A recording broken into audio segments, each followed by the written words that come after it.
Welcome to the Property Trio. Today is a very juicy one. I love the effort that you've put into this, Mike. We've got the headlines that aged badly and when property doom didn't arrive. We have a lot to talk about here. We've got some fantastic examples that many of our listeners will remember, and we're going to pick it apart and dive deep into it. How are you both? Well, looking Very forward good. to this Looking one. forward to this one. Jinx. Any chance to make fun of Americans? Because there's normally an American when it's a big doom prediction, right? Like, what's his name? That Dent fella, Harry, I can't remember. Harvey Dent. He's normally the one that comes in here and says it's going to drop by 50%. And then we're like, oh, okay. And then, it grows and we're like, all right, off you go. But yeah, it does sort of seem like every couple of years the property market's on the brink of collapse, and it never actually happens. I mean, we have to go a long way back to see, falls over 9% in a year. And there's been a lot of recent ones. It's not just the Americans. The mortgage cliff, that was our own thing with 20% crashes, and crashes when we take foreign buyers. There's a few juicy ones that have happened in the last 5 years. So I want to kind of unpack those, like, not just because we can go, ha, you were wrong, although that it can be fun, but there's actually a reason for it. And I think it gives us a bit of resilience when the media is really a boom and bust sort of operation. They don't normally print a story saying everything's just kind of tracking along normally, because no one's reading it.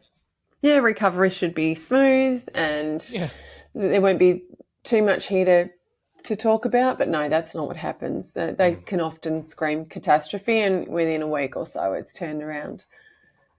Yeah, I mean, So, Steve today Keen was the most famous doomsdayer for Australian property markets, wasn't he? And he lost some famous bets where I can't remember what he had to do, climb up to the top of Mount Kosciuszko. It's wear a T-shirt saying I got it wrong. Yeah, and he got embarrassed in a debate with Chris Joy, where I think Chris Joy actually on stage said he's proved his data was wrong, that he was relying on to come up with his numbers a number of years ago. So, but look, today we're revisiting some of these boldest property calls that didn't age well, aren't we? And what people said when they said it, and what actually happened. And I think this is really good for our listeners, because we all, everyone can get a bit caught up in pessimistic news and doomsdayer talk, and they get held back from making decisions. And that's why this episode is so important, because, it provides perspective and takes us back to, although at times we can feel like things are really scary and the news is really negative, but how often has it actually played out the way the media has been telling us? Yeah, absolutely. Well, let's kick it off with the first one, the mortgage cliff that wasn't. There were quite a few sources out there that were alarmist about this one. ABC News in July 2023, headline was "Millions on a Mortgage Cliff as they roll off low-rate home loans." And 7 News in the same month, borrowers face repayment hikes of up to 63% overnight. Big call. The prediction was based on 880,000 fixed rate loans expiring in 2023, and then another 450,000 loans in 2024. And the fear was that they'd send households over a financial cliff, triggering mass defaults, forced sales, and a full market downturn. Now, what actually happened? The borrowers did feel pain. Repayment increases averaged 30 to 40%, with some extreme cases being higher. The feared wave of defaults never happened, and most borrowers refinanced or used buffers or adjusted their spending. Arrears, interestingly, they only rose modestly to around 1%, still at historically low levels, and unemployment stayed under 4%, and supply shortages kept a floor under prices. Mike, what was your take on all of that? Well, I think we all called it out as just a bit of fluff. Like, obviously, it was a consideration. There was a lot of those really low interest rates. Some of them were sub 2% that were, of course, going to roll off. But we sort of said, look, it's not going to be an absolute bloodbath like the media that we're talking about. And what is the reason for that? Well, like, we've got like quite stringent macroprudential policies around lending in Australia. We've got, the buffer between what the actual interest rate is and then a bit of a safety margin. We had the household savings rate through COVID go through the roof. We had quite a lot of money in offset accounts, and everybody kind of knew it was coming and made their own adjustments to it. Like, we saw very modest upticks in the mortgage arrears, as you say, but it was really, compared to what was predicted, it was a non-event. And at the end of the day, property prices went up. Yeah, I mean, we actually absolutely. did an episode on this, didn't we? Episode number Yes. 225, in advance of the cliff occurring, and spoke to why we didn't think it would actually happen. If anyone wants to go back and take a listen to it. But look, I mean, the reality is that those coming off the fixed rates had multiple advantages versus everyone else who were on the variable rates, because everyone else on the variable rates were actually having their rates go up. And it wasn't expected. The people on the fixed rates had the advantage of their rates weren't going up. And they knew knew it. the They were date. provisioning. 100%. They knew the date their rates were going up. So they were able to provision and plan. And actually, they were saving more money until their rates went up. So they were actually advantaged that entire period of time.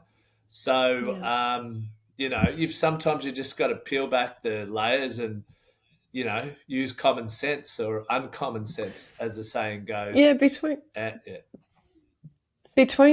this headline, July 23, and when rates actually did start moving up, which was May 22, they had a 14-month lead time. And not only did those who knew they were on a good thing for an extra 14 months provision, those who could also run the numbers or talk to their broker and work out whether holding their property after 2023 was going to be painful, they could make decisions around selling their property. And we did see quite a few planned sales happening in that time frame, and it wasn't because they were highly distressed sales or they were not making their repayments. It's because they were reading the play and looking forward and adjusting what they needed to adjust for 2023. So it was a very scary set of headlines for quite a while there with this mortgage cliff, but it did sort itself out. To actually know the ratio of journalists who come up with these headlines, who don't own property, who are pessimistic about property, who are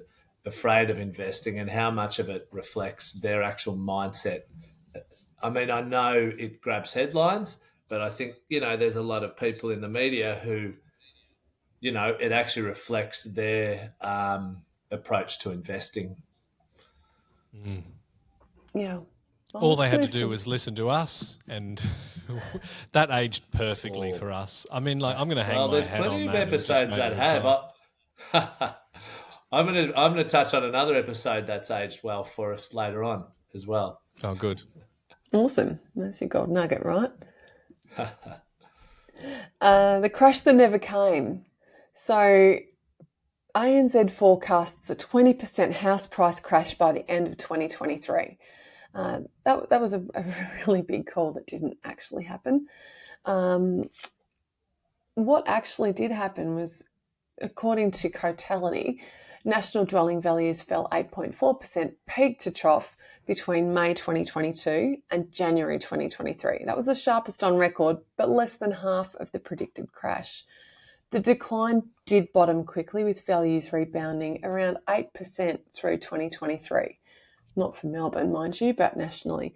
In Sydney, it was minus 13.8% and then positive 9%. In Melbourne, it was minus 9.6% and then up 4%. Tight listings, migration surge, and low unemployment did fuel that turnaround.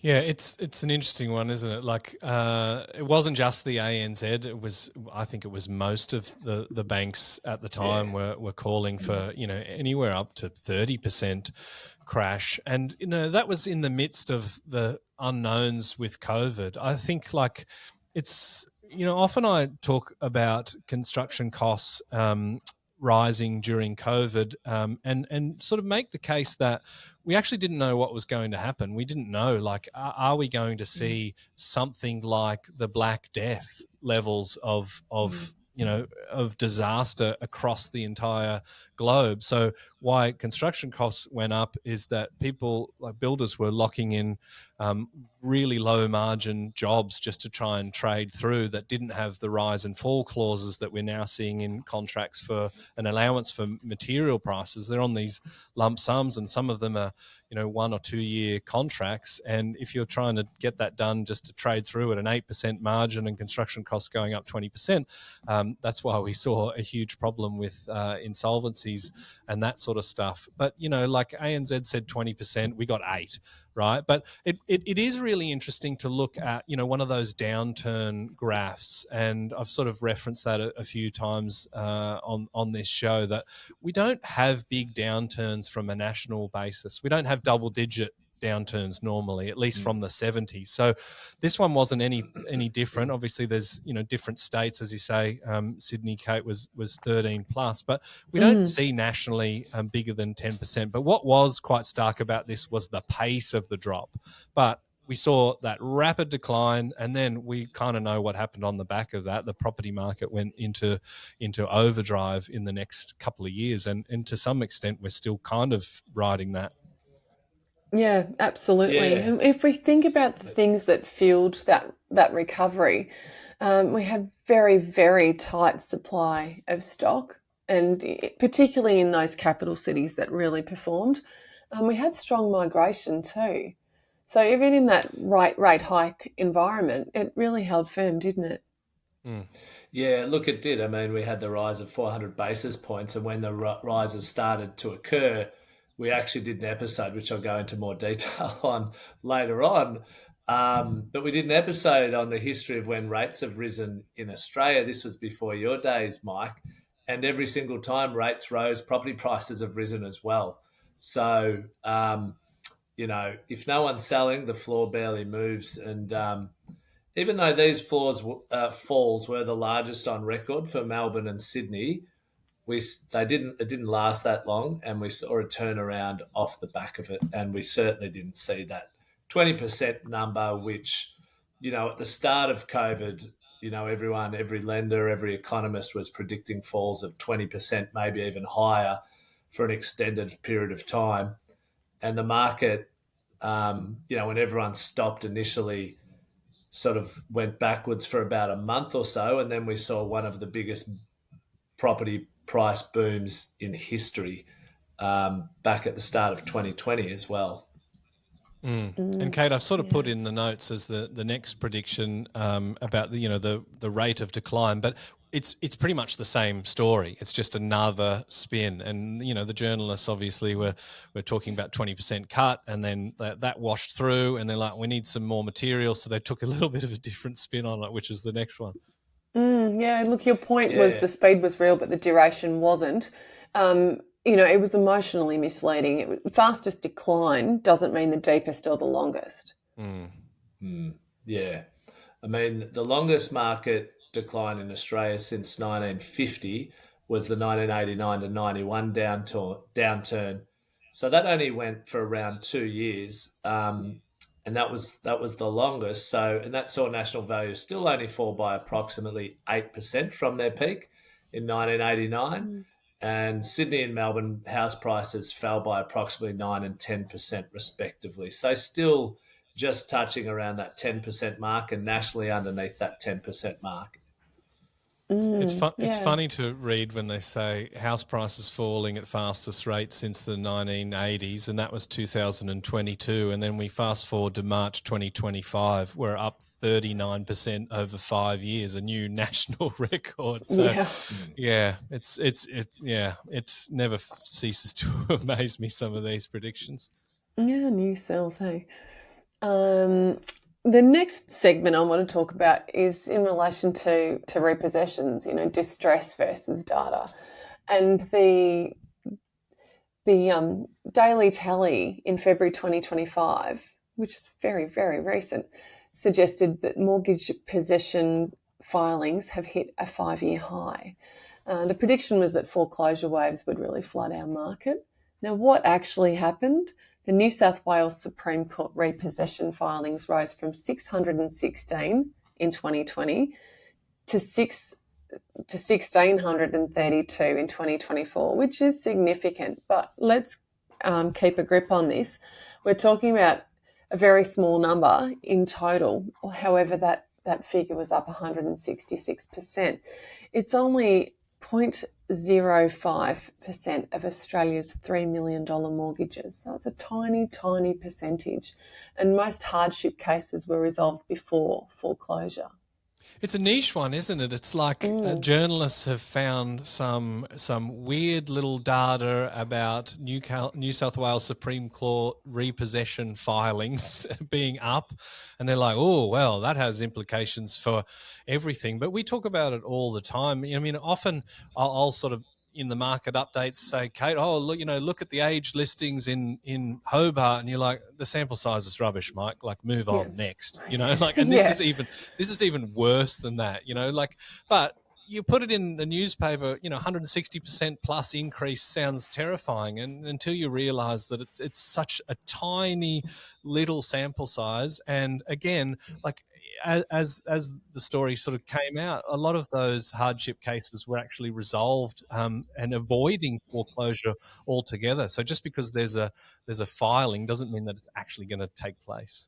Yeah, you summed it up perfectly. It's gone from barely anything to slightly more than barely anything. I'm a wordsmith. Yeah. The next prediction, negative equity wave and mass loss-making sales. So the claim was that rate rises and price dips would push thousands underwater. What really happened? CoreLogic's Pain and Gain Index in December last year showed that only 5% of resales were loss-making, and that's the lowest since 2008. Now, we know what happened in 2008. That was colossal. We had the GFC. Out of those making losses, 3% of houses and 10% of units. So it does beg the question who were making those losses. Did we have investors bailing out? Quite possibly. At the 2023 trough, loss making peaked around 7 to 8%. Most owners, though, had that pandemic era equity cushion that we talked about. So household savings became buffers. Even at the bottom of the market, 9 out of 10 sellers still walked away with a profit. That's not a crash. That is the opposite of a crash. I think, negative equity headlines ignore one thing, and that's Australians hold for the long run. They don't crystallise a loss if they don't have to sell. And that's backed up with the stats. People are holding property for longer than they ever have. So the average holding period now is about 10.5 years in 2025, according to PropTrack, which is realestate.com.au. Back in 2009, it was more like 6 to 7 years. So if on average we're holding a property for 10 years, what's happening in the short term doesn't matter so much. But further to that, we have the most flexible loan products in the world. Our banks are some of the most profitable. So, how does this help us hold property and not have to sell if prices are falling? Well, most countries don't have access to offset accounts. So we have these buffers that not only can we build up, they're also reducing the interest that we pay, just like they're a repayment. A lot of countries don't allow you to pay interest only on your home, but we are able to do that if we have enough equity. We can fix our rates to get certainty, but we can also keep part of our loans variable and offset it. We have 50 plus lenders of all shapes and sizes, non-conforming, second tier, third tier. So refinancing is available to pretty much everybody. And because the market has generally been going up for most markets, other than, say, Darwin for the last 10 years,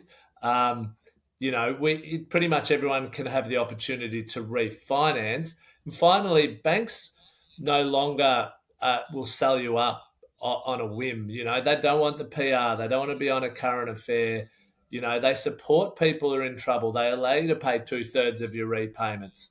They put plans in place. So, this almost will never eventuate. And like I've said many times in sort of seminars and education courses. And, you know, if there's a serious major catastrophic event, it's going to be affecting a lot of the world, if not all of the world.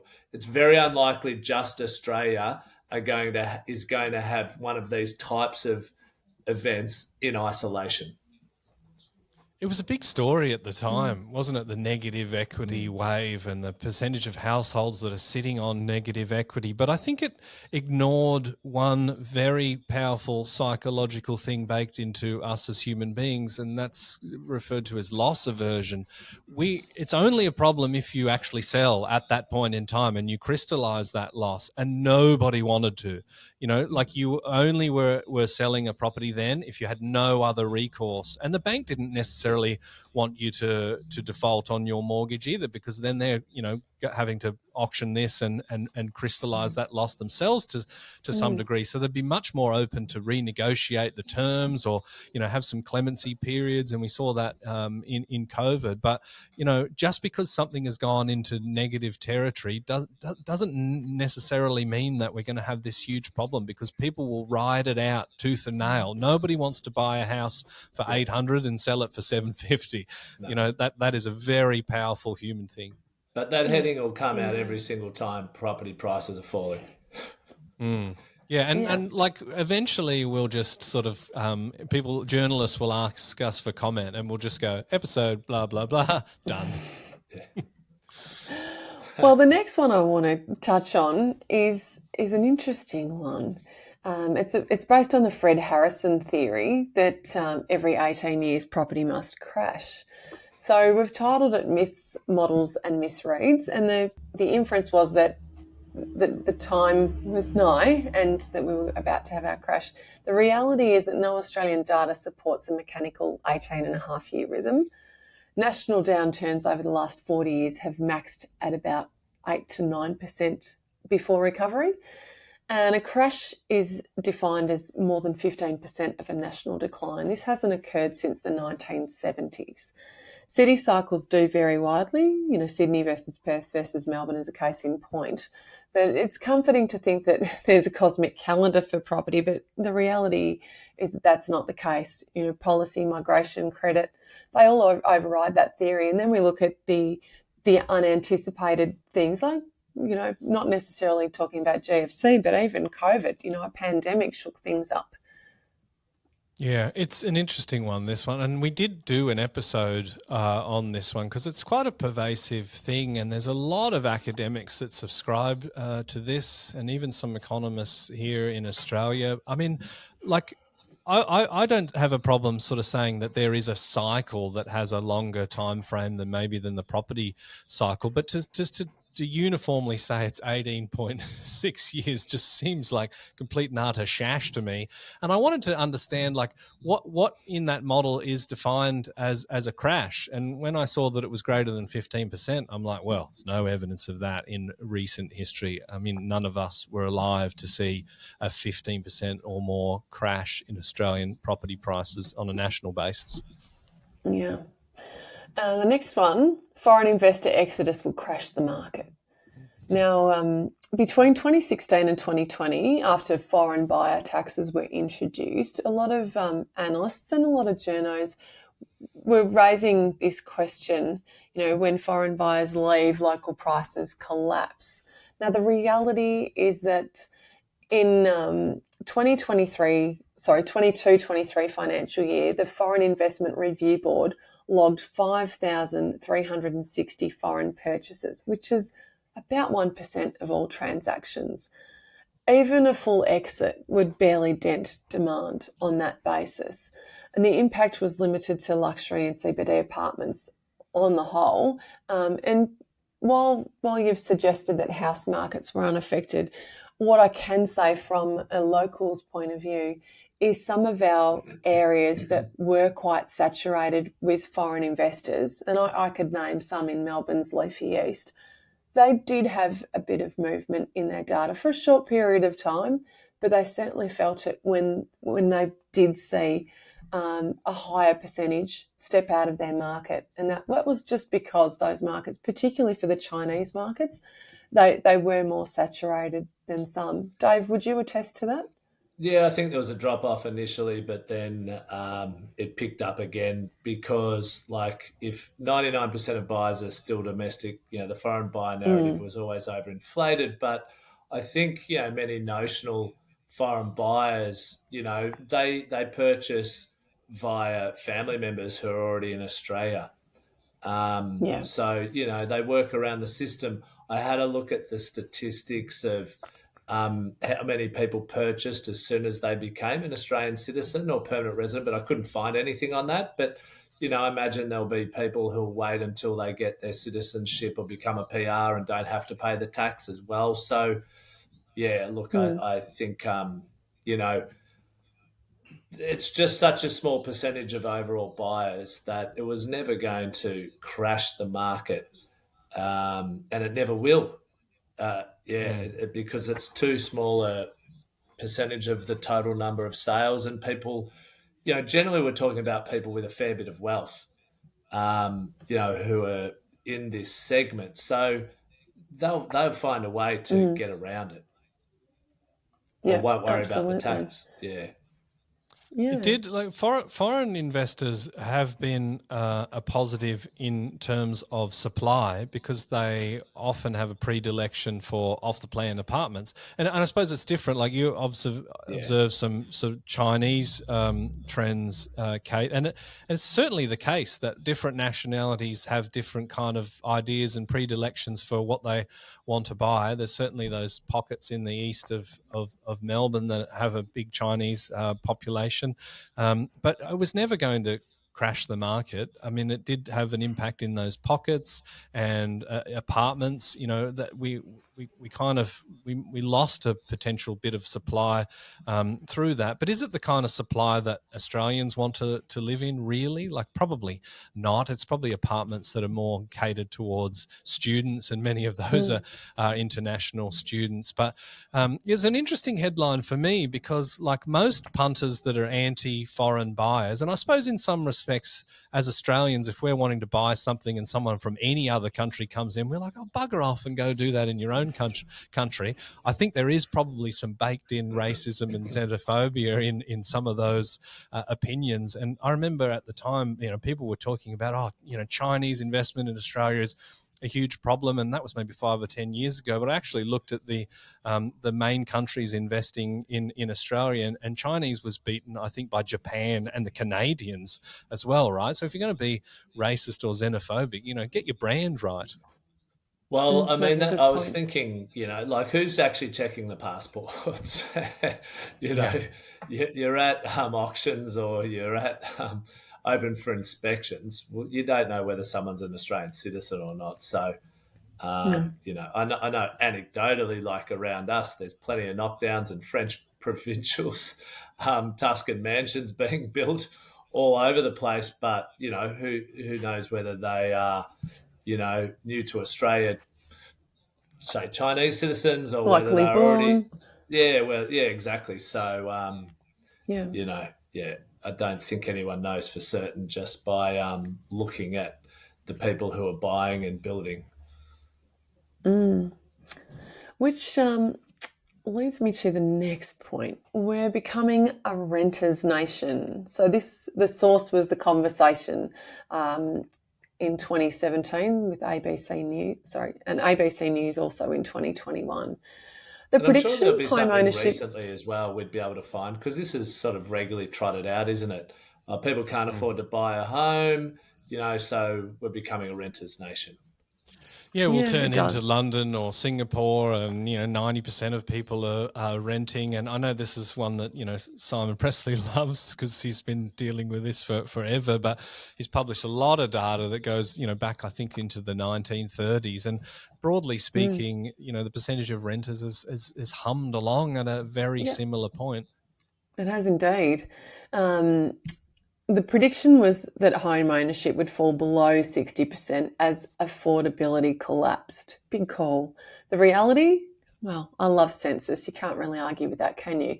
Home ownership in 2016 was 65.5%. In 2021, it was 66%. So we've seen an increase, not a decrease. Millennials do buy later, but not never. And the tax settings and intergenerational wealth transfers do keep ownership sticky. And look at the political response. I mean, we were just talking in the market update for the end of September about the 5% deposits and, you know, the unlimited places for that. As a country, we're throwing the kitchen sink at first home buyers. We're still doing it. We've been doing it for a long time. I can't imagine that would change, despite some of the issues with that being quite stimulatory. The Australian people and the Australian politicians in turn covet home ownership. It seems to be baked into our DNA. So we are going to always support that. I can't ever see a situation where we're going to be 90% rental economy. Yeah, I mean, Great, yeah. I'm going to do an episode on why it is as easy to buy now as it was in 1975, and I've written an article on that. Yeah, you know, and this is why these numbers stay at this level. You only need a 5% deposit now. Back then, you needed 20%. Government assistance is ubiquitous. It was non-existent 50 years ago. Interest rates are lower. Loan terms are longer, didn't have offsets and redraws or interest only. Refinancing was hardly available to people back then. You know, we've got more lenders competing for your business. Wages. Single income households as well. Single income households, yeah, 100%. So about 60% of households are dual income now. Wasn't that high back then. Wages, because thanks to our forefathers' high levels of productivity, wages have grown faster than the cost of living by a significant amount over the last 50 years, although that has fallen in the last 5. And 60% of first home buyers get assistance from their parents because their parents are so wealthy, because they work so hard, because property prices have gone up, which has mostly been good for. So there's a whole bunch of reasons why that number hasn't changed. Yeah. Yeah, I think that the point of this is that home ownership is delayed, but it's not denied. You know, we still want our house, and not necessarily the quarter acre block, but we want the backyard barbecue, and you know, we're getting it. It's just taking a little bit longer. Yeah, they're making different choices with surplus cash flow. That's right. It's not all based on affordability. Yeah. It's based on life choices. We've got higher numbers of post year 12 education, and we've got a lot higher numbers of travel, overseas travel, and people are getting into relationships and having children later in life as well. On the amount of money spent on travel compared to 20, 40, 50 years ago for 20-somethings. And food, dining. And food, dining, recreation in general. You know, because the surplus cash flow for the average income relative to living expenses, you know, factoring in inflation, is much higher than it was 50 years ago, 40 years ago, 30 years ago. So people, even though we've just had a little bit of a cost of living challenge for a few years, the previous 45, 47 years, the gap between our income and our cost of living has been getting wider. Yeah, very true. Now, our last prediction, interest rate shock alone will halve house prices. And this is a really big headline and a huge claim. US forecaster Harry Dent in January 2022 predicted a 50% Australian property crash by 2025. Sorry, Harry, you got that wrong. The reality is the RBA cash rate rose 0.1%. Rose from 0.1% to 4.1%. That was 400 basis points increase. National dwelling values fell 8.4% peak to trough from 22 to 23, and then rebounded 8%. No city saw anything even close to 50%. Yeah, this is my American hating segment. I should be careful. There's going to be Americans listening. I love Americans, but the ones that come over here and claim to have this stuff. innate knowledge of Australian property markets, that they never do very well. So, Harry, I'm on the side of kind of don't let the door hit you on the ass on the way out. Well, Yeah. Harry just had to listen to our episode 158 and he would have known that his prediction was BS because we Yeah, unpacked. could have just dialed up the property trio.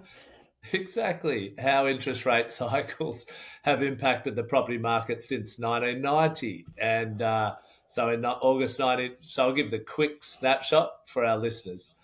In August 1994, rates over a 5-month period increased by 2.75%, and median values went up by 7%. Following that, during November 1999, interest rates over a 9-month period went up by 1.5%. From 1999, after that happened, to 2001, prices went up 18%. And then May 2002, over 5 years, rates increased by 3%. And over from 2002 to 2009, over that 7-year period, prices went up by 7%. So each time rates have gone up, overall, over that period of time, prices have gone up as well. So Harry just had to look at the data or listen to our episode number 158 for anyone who's interested to get into a bit more detail over what's happened there. And he would have known that that ain't going to happen, 50% falls. Yeah. Maybe there's money to be made as an international going into a location with any sort of resume just to come in and say some rubbish and do the speaking gig and then go home. I mean, he probably made a fortune out of saying something that turned out to be so factually inaccurate and not based in anything. But yeah, I don't know. That's the way the world works sometimes. Yeah, perhaps no one in America knows who he is, but he comes over here. We think he's some famous hotshot, and we all take it. Message to the head of immigration. Put him on the blacklist. We don't need him anymore. I mean, he can spout his rubbish from Zoom. It's that the Australian property market does have its bumps, but it doesn't break. I think resilience is an important word. Yeah. Okay, guys, gold nugget time. Now it's time for us to go mining for our gold nugget property tip of the day. Doom sells, but data wins. Look, to be honest, data always doesn't always win either, so you've got to look at enough of the data and then make your own assessment. There's always art and science, there's stats, lies, damn lies, and statistics. So, you've got to understand how to interpret the data, what data to look at. Do you peel back the onion further? It's much more nuanced than a lot of people realise, and so certainly a headline shouldn't be taken as gospel, but unfortunately often it is. So, look, who knows what will happen in the future, but every property downturn has been contained because of strong employment, population growth, and the chronic undersupply, among other factors. Not least of which is Australians' desire to own their own home and the necessity for shelter. So it's just a good opportunity for people to reflect on that when you're in the midst of prices falling, remember at some point that will end, and history says it generally does within about a year. The reason why I wanted to talk about this, as I referenced in the beginning, it is kind of fun to make fun of people that have an absolute shocker, and our time will come as we look at our 2025 predictions, I'm sure. But I just wanted to sort of share it as a little bit of kind of resilience for people that maybe are susceptible to those headlines predicting disaster in the media. Because if you buy an investment property, it's a big commitment. If someone's telling you that it's going to drop 50%, of course, that would be terrifying. But, it's kind of the way, like, you can sort of beat anxiety. You can go, okay, well, how bad would it be if it happened? Oh, yeah, okay, it would be bad. But what's the likelihood of it happening? It was so minute, it's actually not worth worrying about. So if you see a headline predicting a disaster, just remember this episode. And history does suggest that Australia's property market is much more rubber ball than crystal vase. So everything will be okay. Keep calm and carry on. My little gold nugget is just a reflection on there's a couple of charts, and I'll pop them into the show notes. The previous downturns that we've had, how deep were they and how long did they last? And when you look at those and you look on the timeline, what triggered those events, whether it was GFC or it was dot-com bubble, or it was the pandemic, there's a lot of things that were very scary in our history pages. And we can then correlate, what sort of downturn was experienced then and for how long. I think that keeps our feet on the ground and it lets us compare the different downturns. So that's my gold nugget. Thank you to our loyal listeners for listening to our Property Trio segment today. And if you can share this one with your doomsday mates, we'd love you to do that. And we look forward to seeing you this time next week.